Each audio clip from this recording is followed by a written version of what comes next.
Nih saya mau menceritakan sedikit guys tentang apa gitu. Eh, pemikiran tentang ya pemerintahan.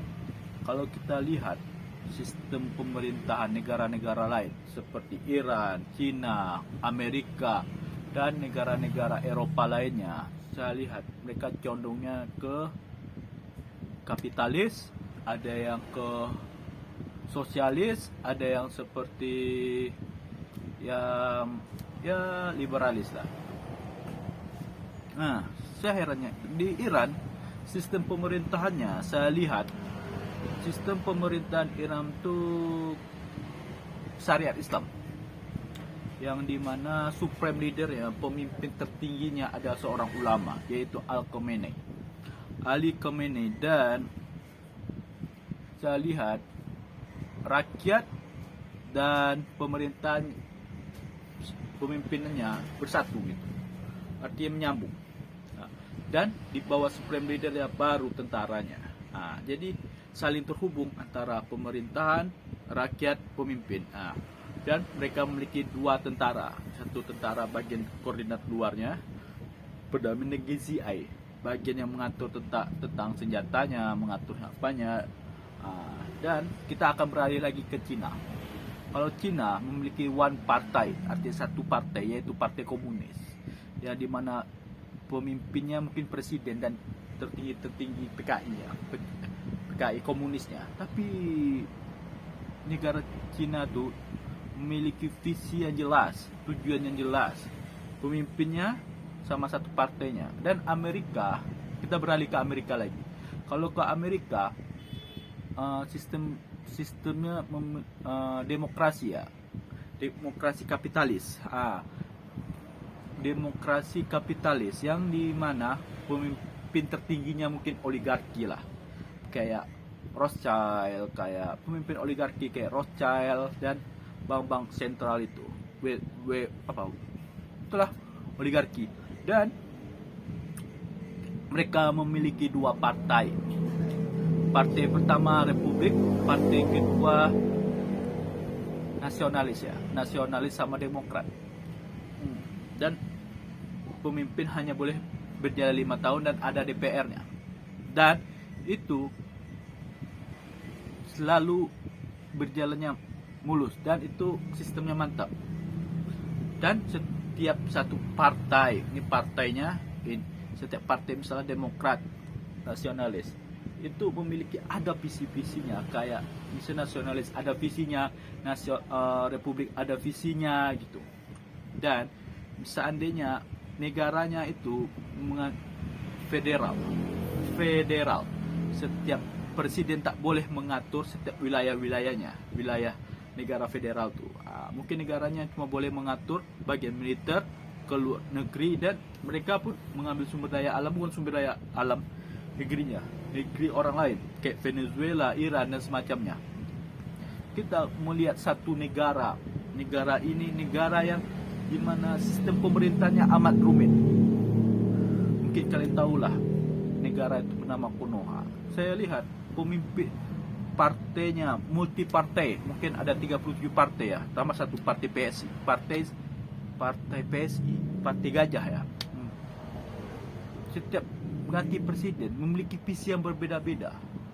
Partainya tuh bingung. Kalau kita melihat partai ini bingung arah visi tujuan membangun negara ini kemana. Misalnya presiden ke-7 bangunnya pembangunan besar-besaran, presiden ke-8 senjata, nggak tahu di situ antara kayak kita nih seolah-olah kita di negeri antah berantah nih, kita sistemnya kacau balau kuliah multi partai, artinya pun penjabatnya pun kayak turun menurun, kayak sistem dibilang sistem kapitalis ya, soalnya yang menguasai tanahnya mafia, lahan mafia, tambang ya para pejabat gitu kan, dan para kroni-kroninya gitu. Itu saya bingung. Jadi negara yang semakmur ini, yang memiliki banyak provinsi, negara yang dimana negara itu subur, berada di titik strategis antara jalur perdagangan kata orang, Selat Melaka, Selat Sunda, atau selat apa itu satu lagi. Ada 7 selat tuh. Bisa semiskin ini gitu. Dan sistemnya kacau gitu. Harusnya apakah Indonesia ini sistemnya gimana dulu gitu. Apakah mau mengikuti Amerika, Cina, atau Iran? Kalau Amerika jelas negaranya harus federal. Ini negaranya kesatuan, tapi sistem Amerika. Gitu. Kesatuan, tapi tidak menggunakan sistem Cina yang komunisnya. Jelas, satu partai memiliki 37 partai. Jadi setiap melakukan pemilu itu ribet. Jadi bingung kan? Ini kalau melakukan pemilu bingung. Ini banyak partai, setiap tahun ada partai. Jadi kalau di Amerika kan menghitungan pemilu ribet aja, mau partai A atau partai B gitu kan, partai nasionalis atau demokrat. Ini enggak, ini menggunakan partai apa sih sebenarnya? Mau partai A, C, B, J, itu pun calonnya orang-orang itu aja, bingung saya. Harusnya kan setiap daerah harus mengikuti. Misalnya dulu contohnya gini, Aceh kan pasti punya yang terbaik, putra terbaiknya. Sumatera atau diwakilkan oleh Sumatera pasti memiliki pemimpin yang terbaik. Kaltim, Sulsel, Sulawesi, sama Papua atau Jawa ada memiliki pemimpin. Kenapa hanya di Pulau Jawa dan yang Jawanya itu aja yang diletak pemimpinnya? Artinya itu yang dulu ingin berkuasa itu aja terus berkuasa. Kenapa nggak yang dipilih dari aku mewakilkan daerah Sumatera, aku mewakilkan daerah Kaltim, aku mewakilkan daerah Sulawesi, aku mewakilkan daerah Papua? Apakah nggak ada pemimpinnya seperti itu? Jadi ini hal membingungkan. Ini kayak kita hidup dalam sistem demokrasi tapi feodalis kita.